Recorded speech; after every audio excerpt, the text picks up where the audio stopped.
traditional photography, we would take a negative and cast light through that negative in an enlarger onto photographic paper that was light sensitive.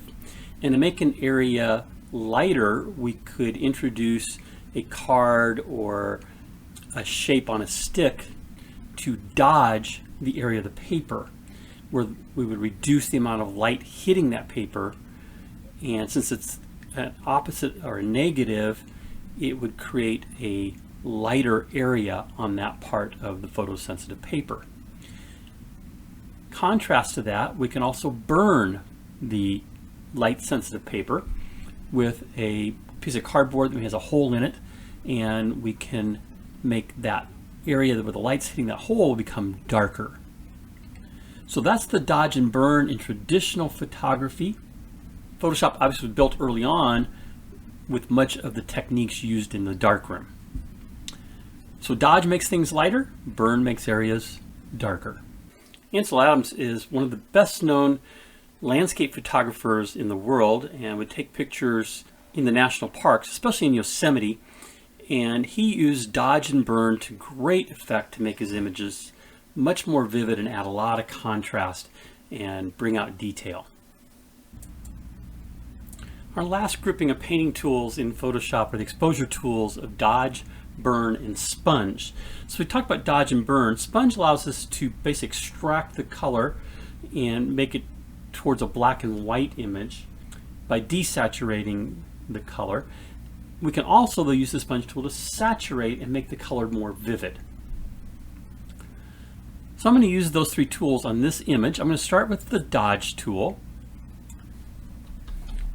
And I have my exposure set to about, I'm going to do about 25%. I'm going to come in under the eyes here. There's some darkness under the eyes, and I'm just going to try to lighten that a little bit. Same over here. Again, with a lot of these tools, working with photos, you want to be fairly subtle.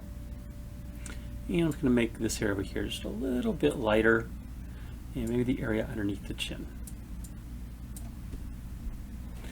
Now let's take the burn tool, and with the burn tool I'm going to come in and just darken up the hair a little bit here, and come down the neckline.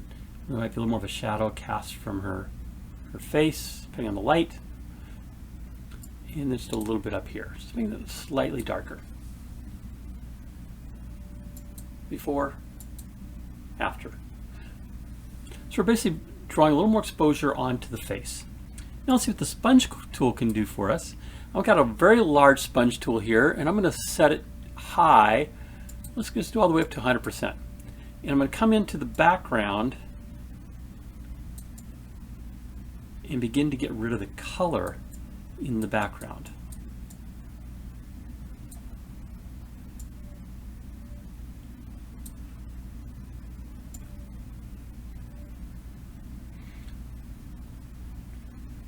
So drawing more attention to our subject. So that is desaturating. There's an option up here to saturate. I'm going to saturate my subject. I'm basically just casting a little more light on her. So there's the before, and there's the after.